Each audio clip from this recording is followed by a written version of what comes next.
Arvind Kejriwal Dubai गए थे वहाँ के लोगों से समर्थन के लिए। वो कहते हैं कि हम किसी पुरस्कार सम्मेलन में गए थे, लेकिन खबरें आ रही हैं कि वो पुरस्कार सम्मेलन नहीं, वहाँ से गलत तरीके से पैसे ले आने हैं, और जैसा कभी इल्ज़ाम लगा रहे जा रहे हैं उन पे कि ब्लैक मनी को वाइट मनी करने का वो कुछ मुंह का मामला था, उसके लिए गए थे। आखिर सच्चाई क्या है इसमें? अगर मैं कहूं कि इससे बड़ा पॉलिटिकल टेररिस्ट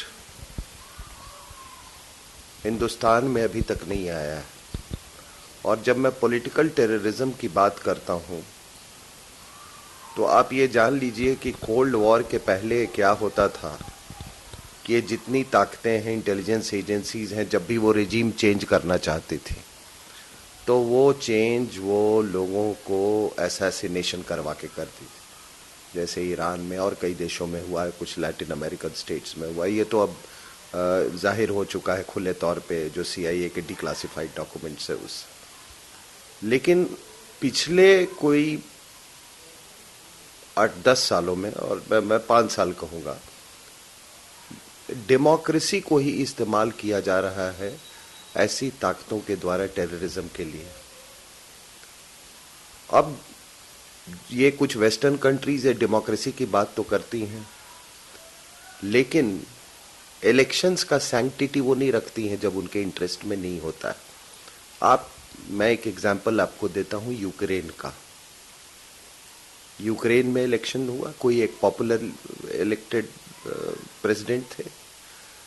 वहां पर इसी तरीके से रेजिस्टेंस मूवमेंट चलाया गया, धरना चलाया गया, और जो लोग हैं वहां पर वो इतने हावी हो गए कि वो राष्ट्रपति, वहां के जो राष्ट्रपति का जो मकान था, ये भवन जो था, उसके अंदर वो जाके घुस गए और उन्होंने टेक ओवर कर लिया। तो आप बताइए कि डेमोक्रेसी में अगर इलेक्शंस का सैंक्टिटी नहीं रहेगा तो फिर किस चीज का सैंक्टिटी रहेगा? उसी तरीके से आपको याद होगा कि अरविंद केजरीवाल ने 26 जनवरी को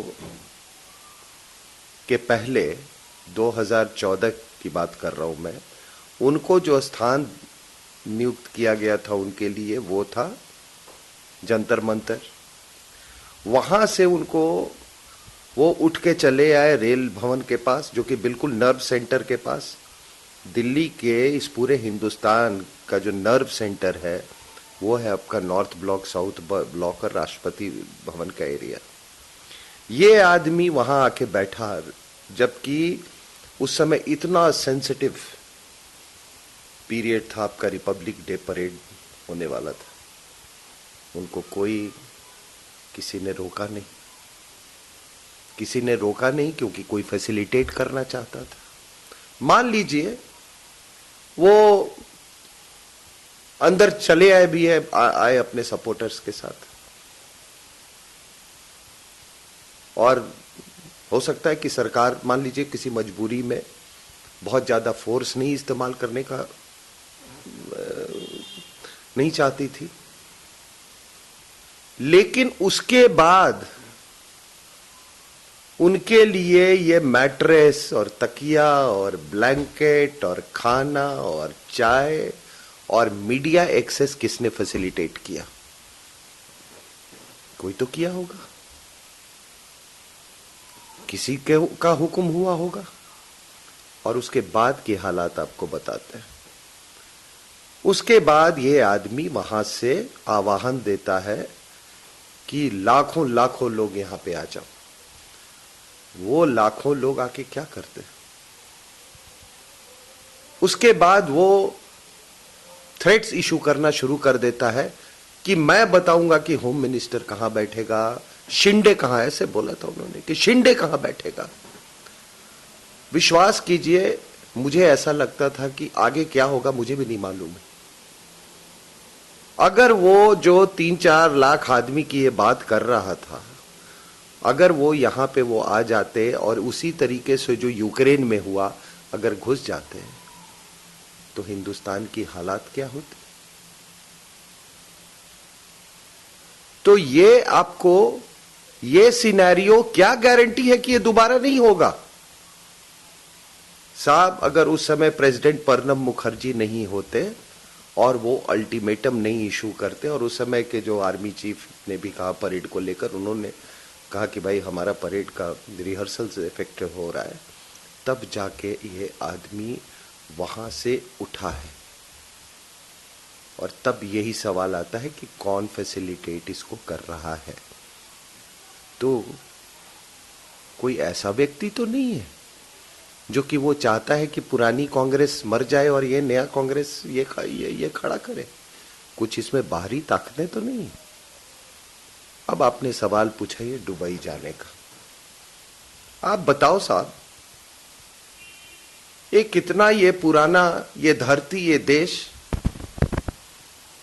आपने कभी आप सोच सकते हैं कि कोई यूरोप से, कोई कंट्री से कोई नेता यहां पर आए इलेक्शंस के पहले फंड रेजिंग के लिए? कोई मिडिल ईस्ट से आए वहां के इलेक्शंस के पहले? ये आदमी जर्मनी, यूएसए, दुबई इलेक्शंस के पहले जाता है। और ये सारे के सारे लोग, यहां की तमाम मीडिया इस चीज को क्वेश्चन नहीं करती है कि आप ये किस लिए गया था वहां पे। ये बताइए, मैं एक आपसे बात करता हूं, अगर आप पूरा कंट्री ले लें तो पूरे कंट्री में अगर आप पॉपुलेशन का अगर वोट परसेंटेज देखें, चाहे वो कांग्रेस हो, चाहे बीजेपी हो, या उनका वोट परसेंटेज इससे 100 गुना ज्यादा है। तो अगर 100 गुना ज्यादा है तो इसी प्रोपोर्शन में इनका इन्फ्लुएंस भी होगा। जो एनआरआई कम्युनिटी मान लो, जो तो वो उनको तो फिर 100 गुना चंदा आना चाहिए इसके बराबर। ये कौन सी एक नई पार्टी, मतलब पूरा ये जो क्लेम करता है कि इमेजिनेशन का, ये सब झूठ बात है। मुझे मालूम है कि ये आदमी हिंदुस्तान के जो दुश्मन हैं, जो दाऊद के लोग हैं, उससे ये मिला है जाके।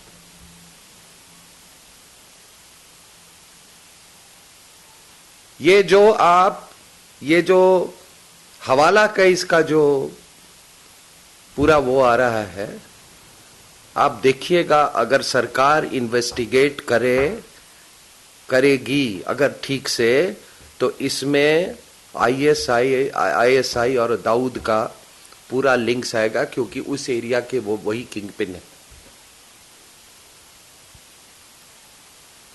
आप बताइए, पहली बात मैंने आपको कही कि आप सोच सकते हो ये अपने आप में कितनी शर्मनाक बात है।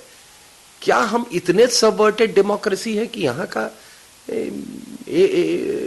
का पॉलिटिशियन वहां जाता है फंड कलेक्ट करने, और वो भी अवार्ड लेने के बहाने।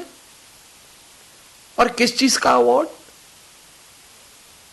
इसको अवार्ड देके उनको क्या ये मिलेगा? जो आदमी इंडिया में खुद इतना कंट्रोवर्शियल है, जो आदमी बाटला हाउस एनकाउंटर को फॉल्स कहता है, जो कहता है कश्मीर दे दो, जो जिसका नक्सलाइट से लिंक है, वो आदमी जो कि यहां पर एक सिक्योरिटी रिस्क है, आप उसको अवार्ड देने के लिए बुलाते हो? आप ये क्या है? तो मेरा क्या कहना है कि आप देखिए कि किस तरीके से पूरे डेमोक्रेसी को सबवर्ट किया जाता है।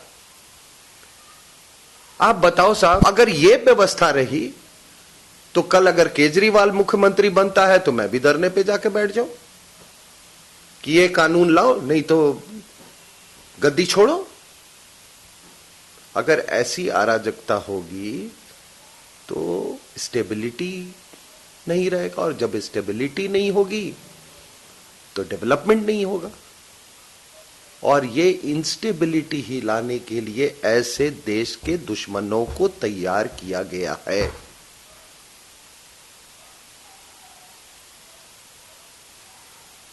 आप बताइए, मैं आपको कुछ देर पहले मैं आपको बोल रहा था, ये पुरानी कांग्रेस और को बेरी करने का, उसको गाड़ देने की बात और नई एक ऑर्गेनाइजेशन को खड़े करने का। मेरी कोई भी बात अगर गलत हो, देखिए मैं सिर्फ तथ्य बोलता हूं। अगर मेरे बात में तथ्य नहीं है तो मैं चैलेंज करता हूं कि कोई मुझे कोर्ट ले जाए।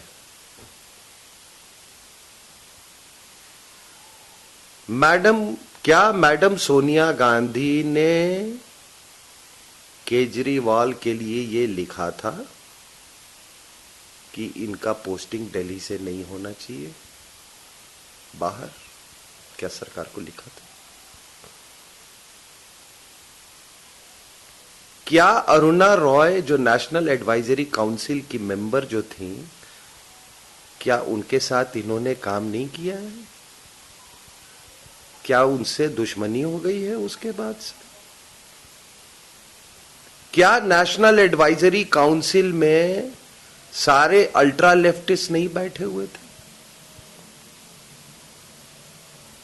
और क्या उन अल्ट्रा लेफ्टिस्ट से इनका लिंक नहीं था केजरीवाल का?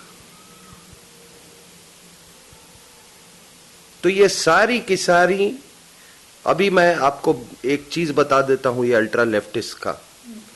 ये अल्ट्रा लेफ्टिस्ट जो हैं आजकल चाइना से इनका जो भी आइडियोलॉजी मिला होगा इनको, लेकिन वो एक्सट्रीम लेफ्ट विंग आइडियोलॉजी, वो तो नाम माओ का है, जो एक्सट्रीमिस्ट आइडियोलॉजी है, आजकल उसके सबसे बड़े चैंपियन यूरोप में बैठे हुए हैं, फ्रांस में, जर्मनी में, इटली में। और आपको याद होगा कि इटली के 2 लोग हमारे यहाँ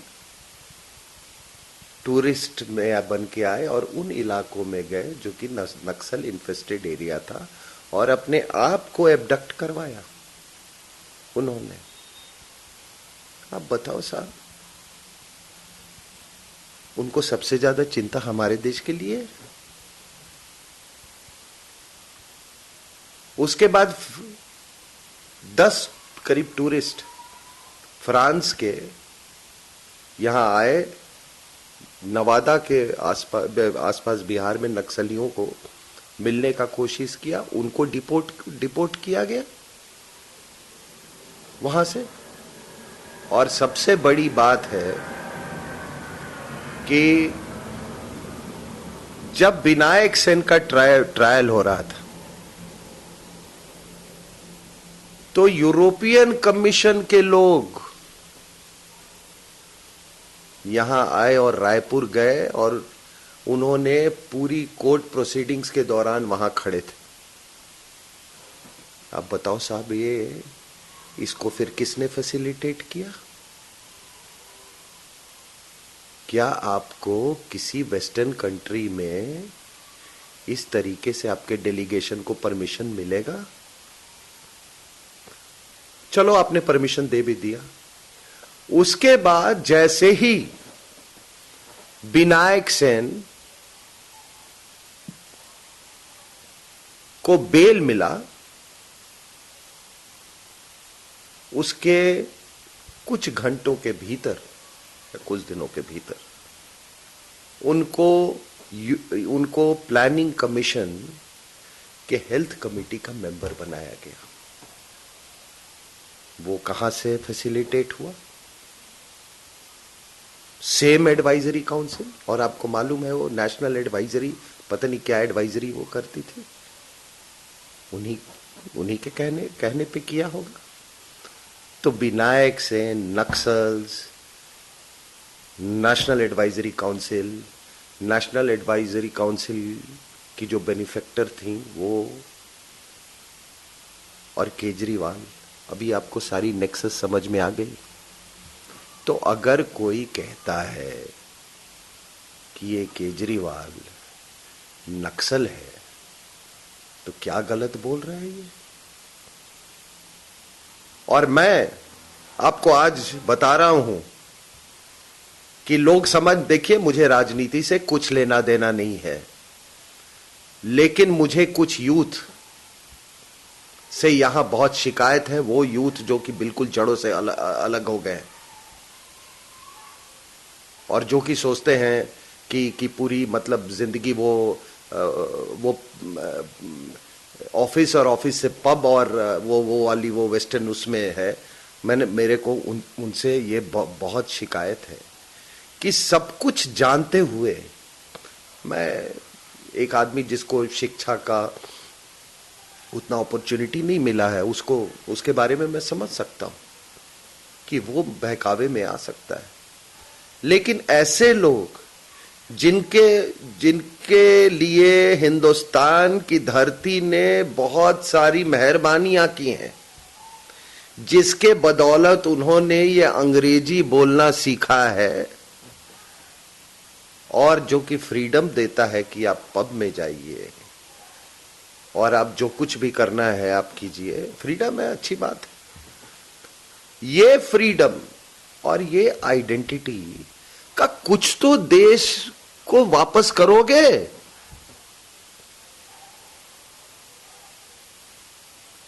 आप कैसे एक आदमी को सपोर्ट कर सकते हो जो कि अपने ही जवानों पे, अपने ही जो लोग जो शहादत जो दे रहे हैं, मान लीजिए आज सभी डिसाइड कर लेते हैं कि कोई देश के लिए नहीं मरेगा, क्या होगा इस देश का? आपने कभी सोचा है?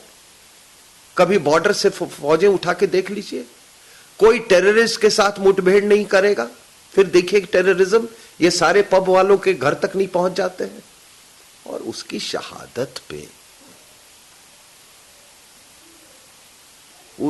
उसकी शहादत पे ये आदमी उसको बाटला हाउस एनकाउंटर को फॉल्स बोलता है। ये बोलता है कि कश्मीर दे दो।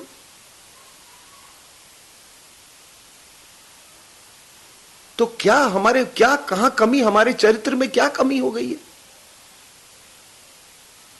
और मैं आपको बताता हूं, मैं मीडिया में, मैं एज अ सिक्योरिटी एक्सपर्ट कई चैनलों पे जाता हूं और कई पिछले कोई 8-10 साल से यह सिलसिला रहा है। ये जितने लोग जिनकी ये एंटी नेशनल दुकानें चलती थीं मीडिया में और बाहर, और उसमें और जो आपके एकेडमिया है, उस एकेडमिया में एक यूनिवर्सिटी भी है, आपको मालूम है, वो जितने देशद्रोही लोग, जितने ऐसे एलिमेंट्स थे, वो उनको डर लग रहा है कि उनकी शायद दुकानें बंद न हो जाएं। वो सारी की सारी ताकतें आप देखोगे एक साथ मिल गई हैं और ये आदमी इतना गिरा हुआ है। साहब, आप एक मोहल्ले में जाते हो, एक जगह पे, स्थान पे, लोगों की भावना ये करते हो, आप कहते हो बाटला हाउस एनकाउंटर है, आपके लोग जाके इमाम बुखारी से मिलते हैं और जब भी फतवा इशू हो जाता है तो उसके बाद तो बड़ा कन्वीनियंट है कि आप बोलो कि हमको फतवे की जरूरत नहीं है। यार इतना तो बेवकूफ मत बनाओ। उसने फतवा दिया और उसका इफेक्ट क्या होगा और आपके कहने का कितना इफेक्ट होगा, हम लोग ये समझते हैं। अभी चर्च पे जो हमला हुआ और अरविंद केजरीवाल अपने चुनाव के अंतिम दिन इसमें उनके साथ में कई लोग इसके विरोध में क्रिश्चियन ऐसा लोगों ने आवाज उठाया, इसका क्या कुछ लिंक है? देखिए, ये सब कॉमन सेंस की बात है और मैं बड़ा क्लोजली फॉलो कर रहा हूँ ये जितने चर्च पे सो कॉल्ड हमले हुए। अगर कोई धार्मिक द्वेष या उन्माद से कोई इस तरह की घटना की गई होती तो सभी में जो लेवल ऑफ डैमेज होता है वो बहुत ज़्यादा होता है या सिग्निफिकेंट होता है, क्योंकि वो उन्माद का तरीका ही वही होता है। लोग जब उन्माद में आ जाते हैं तो उनको अच्छे और बुरे का वो डिस्क्रिमिनेट करने का वो जो सेंस होता है वो खत्म हो जाता है। लेकिन यहाँ पे कोई दो आदमी आए, मोटरसाइकिल पर एक पत्थर फेंका, तो क्या भाई चोरी हो गई? इसका मतलब ये बड़ा केयरफुली ऑर्केस्ट्रेट किया जा रहा था ताकि इलेक्शंस में इसका किसी को फायदा पहुंचे और ताकि वेस्टर्न कंट्रीज से जो डोनेशन है वो बढ़ जाए। और मैं बता रहा हूं, मेरी खबर ये है कि उसके बाद से डोनेशन मतलब जैसे वो पंडोरा बॉक्स खुल गया है जब से ये घटना हुई है। अब ये घटना होती है तो यहां के अमेरिकन एम्बेसडर सीधे ओबामा को बात करते हैं। और एक और महिला है एनजीओ की जो आप लोग सबको मालूम है, गुजरात बेस्ड महिला है। हाँ, वो ओबामा की खास वो है, खास एडवाइजर। और एक राष्ट्रपति जो कि वर्ल्ड का लोग जो कहते हैं कि मोस्ट पावरफुल फिगर है, जिसका मतलब जिसके अंदर लाखों डोमेस्टिक इश्यूज हों, जो कि आईएसआईएस से परेशान है, अफगानिस्तान में से परेशान है, यूक्रेन से लेकर परेशान है, उस आदमी को इतना समय मिल गया अध्ययन करने के लिए कि यहां पर चर्च पे क्या हो रहा है। तो ये देखो, मैंने कहा ये सारा पॉलिटिकल टेररिज्म है। ऐसे लोगों को तैयार करके आपके डेमोक्रेटिक सिस्टम में घुसा देंगे। ये हमेशा यही करता रहेगा कि हम तो जी धरना दे रही हैं, मेरा हक है। अरे तुम्हारा हक है, कुछ ड्यूटी भी तो है इस देश के लिए। कि क्या तुम्हारा ड्यूटी है केवल ये बाहर से ये पैसे लेके अपने देश को तबाह करने के लिए? ये तो मफलर के पीछे ये आदमी रावण है, रावण। ये देश की जनता इस चीज को क्यों नहीं समझ रही है? और हकीकत आएगी, इस देश को हकीकत मालूम होगा, लेकिन शायद तब तक हमको अपने आप पर माफ करने का भी वक्त नहीं मिलेगा। आज साहब एक इलेक्शन हुआ है इंडिया में। सारी ताकतें इंडियन इलेक्शंस का मिसाल देती हैं। जिस स्केल पे लॉजिस्टिक्स इन्वॉल्व है यहां पे, और 100 करोड़ 120 करोड़ वाले पॉपुलेशन में और इतने बड़े देश में एक सक्सेसफुल इलेक्शन कंडक्ट करवाना, डेजर्ट्स में, माउंटेन्स में, आइलैंड्स में, ये अपने आप में एक बहुत बड़ा अचीवमेंट है।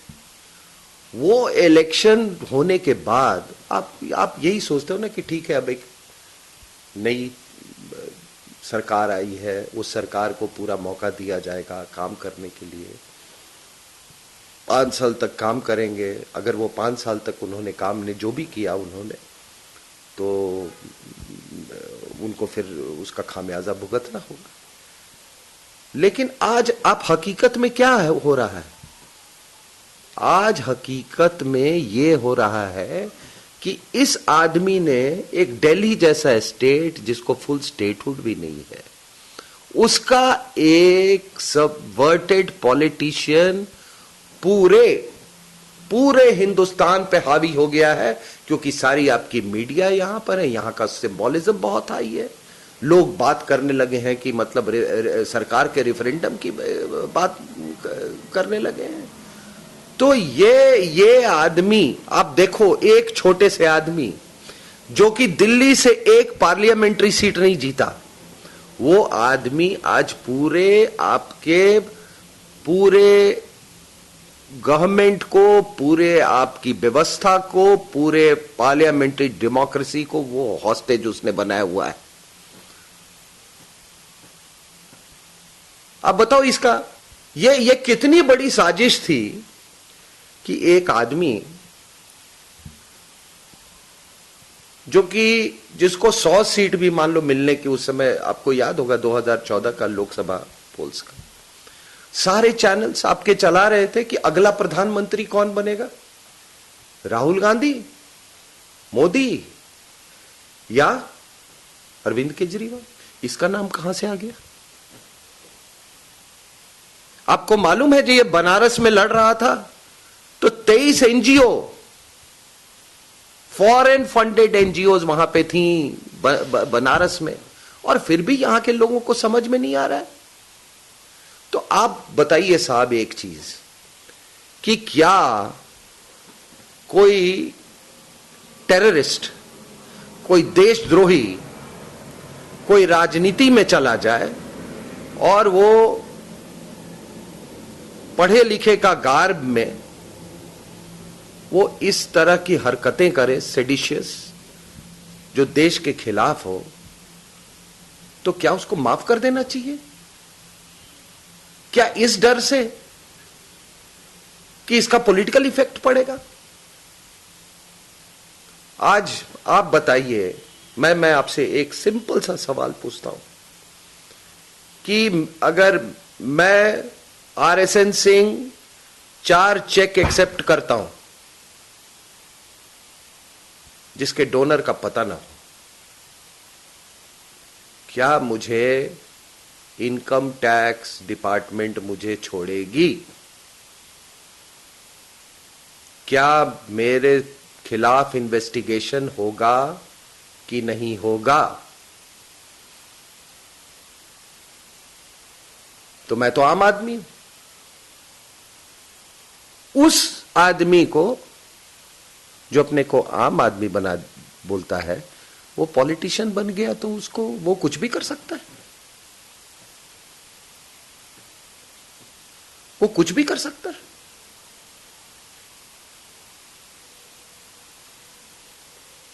तो ये देखिए, जो मैंने कहा कि ये is a perfect example of political terrorism. और पॉलिटिकल टेररिज्म के हम लोग एग्जाम्पल्स बहुत देख रहे हैं। यूक्रेन हुआ, आपका जो सारा अरब स्प्रिंग था वो भी एक पॉलिटिकल टेररिज्म पे था। सीरिया में वो इन्होंने करने की कोशिश की गई, वो पॉलिटिकल टेररिज्म फेल कर गया। श्रीलंका में कुछ भी कोशिश की गई है। रसा में भी ऐसा कोशिश किया गया 2012। वो कोशिश अभी भी जारी है, वो सभी जगह। और बताओ साहब एक चीज, कि ये सारे जो एनजीओ हैं, ये फॉरेन फंडेड एनजीओज, ये ओबामा को ये क्यों नहीं कहते हैं जाके कि यार तुम अपने देश के बारे में कुछ करो? तुम्हारे स्टैटिस्टिक्स के अनुसार वहां हर 3 औरत में 1 औरत रेप होती है। यहां के एनजीओज बोले जाके, वहां भी तो कुछ करना चाहिए। इस एनजीओज को, ये जितने ये आपके नेशनल एडवाइजरी काउंसिल के जो वो टॉप लेवल के एनजीओज थे, ये ठीक है, उनको इसी में डीस्टेबलाइजेशन में, इन्वायरमेंट से कैसे डीस्टेबलाइज करना है कंट्री को, कैसे अगर मान लीजिए कि कोई प्रोजेक्ट से कोई देश का फायदा होगा तो किसी और देश के कहने पे उसको रुकवाना कैसे है, ये सारे चीज में ये माहिर हैं ये लोग। उन लोग को कभी ये क्यों नहीं हुआ कि जाके अमेरिका को बताए यार अपने यहां कुछ करो, फैमिली इंस्टीट्यूशंस बनाओ। तुम्हारे यहां लोग इतने पैरानॉइड क्यों हैं? कैसे संस्कार बन गए तुम्हारे यहां वैल्यूज कि तुम एक बच्चे को भी उठा के उसको प्यार नहीं कर सकते हो? और जहां पे rape of step daughters by step fathers जो कि रैम्पेंट है, उसके बारे में ये लोग क्यों नहीं सोचते हैं यहां के एनजीओज? जिससे तुम पैसा लेते हो, अरे उसको भी तो कुछ बोलो। तुम यूरोपियंस को भी बोलो क्या कारण है तुम्हारे यहां इतनी औरतें और इतने लोग आईएसआईएस को ज्वाइन कर रहे हैं? उनको भी तो सीख दो। ये क्या मानसिकता है सर? ये क्या मानसिकता है?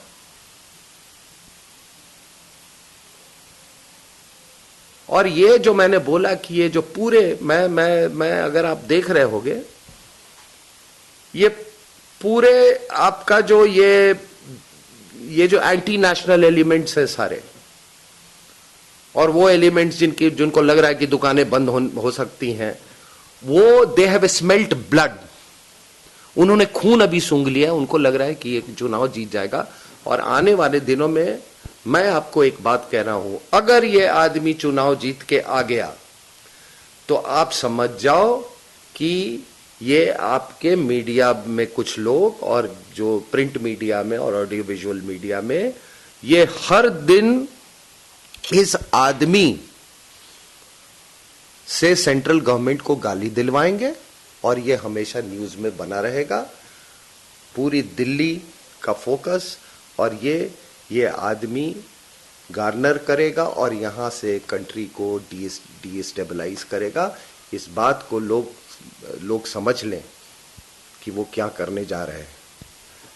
इस संदर्भ में बिहार के लालू प्रसाद जी, उन्होंने बोला कि अभी हम लोग कई योजनाएं बना रहे हैं, कई प्लानिंग कर रहे हैं, जिसके आधार पे जो एनडीए गवर्नमेंट को, मोदी की जो गवर्नमेंट है, उसको 1.5-2 साल में खत्म कर देंगे। तो क्या इसका भी कोई इनका कुछ, इन लोग का जो अभी समीकरण जैसे बढ़ रहा है कि ये जनता परिवार इकट्ठा हो गए हैं और जनता परिवार अरविंद केजरीवाल को सपोर्ट करे, तो कहीं कुछ इन सबका संबंध है क्या? मैंने आपको एक बता दिया कि विनायक सेन जैसे लोगों को कहां से प्रोटेक्शन मिलता था। ठीक है, अनफॉर्चुनेटली जब एक कोई एक्स्ट्रा कॉन्स्टिट्यूशनल अरेंजमेंट होता है, एक्स्ट्रा कॉन्स्टिट्यूशनल अरेंजमेंट जैसे कि एक सुपर प्राइम मिनिस्टर हो और एक वर्किंग प्राइम मिनिस्टर, तो ये ऑब्वियस है कि दोनों दो पावर से प्रॉप अप हो रहे हैं। ठीक है, वो ये नहीं है कि कोई शौक से कोई ऐसा अरेंजमेंट पे जाते हैं, वो मजबूरी में है, तो मजबूरी का एक्सटर्नल पावर्स फायदा उठाते हैं। तो उसमें आप देखो तो एक सेंटर था जो कि बोलता था कि नक्सलिज्म देश का सबसे बड़ा खतरा है, और उनके ऊपर वाला जो सेगमेंट जो था वो बढ़ावा दे रहा था नक्सलिज्म को। तो ये दोनों दो इंटरनेशनल इन्फ्लुएंसेस के उसमें काम थे। जब भी ऐसी सरकारें बनती हैं और जो एक्स्ट्रा कॉन्स्टिट्यूशनल अरेंजमेंट होता है, तो उसमें मतलब जो ये एक्सटर्नल पावर्स हैं उनको तो मजे आ जाते हैं, सारे काम करवा लो उनसे। आपने देखा होगा कि किस तरह से न्यूक्लियर डील में ऐसे लग रहा था कि कुछ लोगों की नहीं हुआ तो नानी मर जाएगी उनकी, और कुछ लोग उसके जो खिलाफ थे उनको एक देश के एम्बेसडर ने जाके उनको बोला कि ऐसा मत कीजिए, आपको हमने ऑयल फॉर फूड स्कैम में बचा दिया था, लेकिन बहुत दिन तक हम चुप नहीं रह पाएंगे। हो गया, मैं डील के क्या है खिलाफ में अच्छा है वो उस पर मैं जा ही नहीं रहा हूं, लेकिन मैं आपको मैं अपना ड्यूटी समझता हूं कि अब देश के लोगों को ये चीजें बताने की। अभी एक स्टेबल सरकार बनी है, ऐसे मतलब उसको तुम सब आप कह रहे थे सबोटाज, हाँ वो तो होगा। कितनी ताकतें हैं, वो दुबई जहां केजरीवाल वहां पे ताकतें हैं, दुबई में पूरा हवाला, पूरा आईएसआई ऑपरेशन हवाला दाऊद वहां से ऑपरेट करता है। जर्मनी, आपको मैंने बोला 2012 में जो ये जो अल्ट्रा लेफ्टिस्ट का जो इंटरनेशनल कॉन्फ्रेंस वो हैम्बर्ग में हुआ था जर्मनी में, और उसमें इंडिया के माओइज्म को रोल मॉडल बताया गया था। तो ये केजरीवाल साहब, आप समझ गए जर्मनी क्यों जाते हैं। अमेरिका में मैं एक बार पढ़ रहा था, ये कोई लेक्चर टूर पे गया था साहब। मैं इस आदमी को बहुत क्लोजली ऑब्जर्व करता हूं। ये सुपर कॉनमैन हो सकता है लेकिन ये इंटेलेक्चुअल नहीं है। क्या लेक्चर देगा जाके अमेरिका में, अब बताओ। आपने इस आदमी से कभी कोई इंटेलेक्ट या ब्रिलियंस की बात देखी है इसमें? और आप बताइए कि सबसे ज्यादा फुर्सत लोग अमेरिका में ही है, इंडिया में नहीं है इसके लेक्चर सुनने के लिए। तो ये इस तरीके से मत सबवर्ट होने दीजिए आप लोग डेमोक्रेसी से। मैं कोई राजनीति की बात नहीं कर रहा हूं, लेकिन जब राजनीति टेरर का काम करने लगे तो मेरे जैसे लोग अगर चुप बैठ जाएं तो हम देश के साथ हम बहुत बड़ा गद्दारी कर रहे हैं, जिसको मैं पॉलिटिकल टेररिज्म बोलता हूं। और स्पेशली मुझे देखिए, अब आप कहेंगे एक पॉलिटिशियन, आप 2-3 नाम लिया आपने, 26 से 11 हुआ, आप बताइए सर। मैं 2-3 सवाल आपसे पूछता हूं। 26 से 11 हुआ, अगर अजमल कसाब नहीं पकड़ा जाता तो इसको हिंदू टेरर बनाया जाता कि नहीं बनाया जाता? पूरी तैयारी थी इसकी, पूरी तैयारी थी। क्या 26 से 11 के बाद कोई मुख्यमंत्री, क्या 26 से 11 के बाद कोई मुख्यमंत्री जिनका बॉर्डर नहीं है पाकिस्तान से, वो पाकिस्तान गए थे कि नहीं गए थे? इमेज और वीडियो दोनों उपलब्ध है। ठीक है। क्या एक पॉलिटिशियन अपने चुनाव में ओसामा बिन लादेन का लुक लाइक लेके घूम रहा था कि नहीं? ये सच है। ये 2013 के चुनाव में नहीं, उसके पहले, आप उसके पहले देख लीजिए, उसको लेके घूमते थे। आप तभी जब लेके घूमेंगे ना जब आपको ये मिलेगा कि ये इसका मुझे फेवरेबल रिस्पांस होगा, मुझे इलेक्टोरल फायदा होगा। तो साहब, मैं ये नहीं कहता हूं आपके यहां जो भी इंडिजिनस इज्म हो, इंडिजिनस इज्म की मैं बात कर रहा हूं। ये सारे इज्म, ये कम्युनिज्म, सोशलिज्म, ये सारे फॉरेन के ये हैं इज्म्स हैं। जो यहां मिट्टी से निकली हुई जो इज्म है, अगर वो इज्म पे हम ध्यान देते, और मेरे लिए एक ही वो इज्म है, वो है नेशनलिज्म, जो आपके मिट्टी से निकली हुई हो वही आपको सर्व करेगा। और एक मैं आपको एक बता दूं एक बात, कि लोग ना आपको कहेंगे कि हम सब, आप सबसे बड़े पेट्रियट। तो मैं आपको बोलता हूं कि पेट्रियट की 2-3 चीजें होती हैं। एक पेट्रियट हमेशा बोलेगा कि हम एक कैसे थे और एक कैसे रह सकते हैं, हमारा इतिहास में एकता कहां कहां पे है। जो देश का दुश्मन है वो हमेशा बोलेगा कि आप अलग, हम लोग अलग अलग कैसे हैं।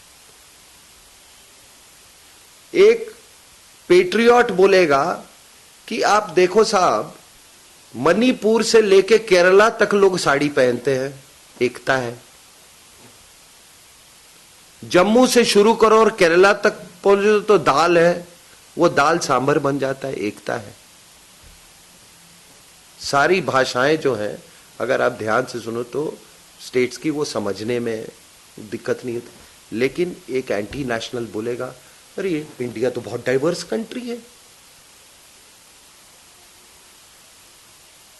एक पेट्रियट हमेशा बोलेगा कि आप अगर आत्मनिर्भर होना चाहते हो तो आप इंडिजिनस कैपेबिलिटी पे फोकस करो। एक एंटी नेशनल है, वो हमेशा बाहर से खरीदने की बात करेगा। तो ये कह देना कि आप ही सोचते हैं कि आप पैट्रियटिज्म है, आप अपना पैट्रियटिज्म, वो सब अंग्रेजी बोलते हैं, अपने स्लीव पे मत रखिए। मैं तो स्लीव पे लेके चलता हूं। तो जब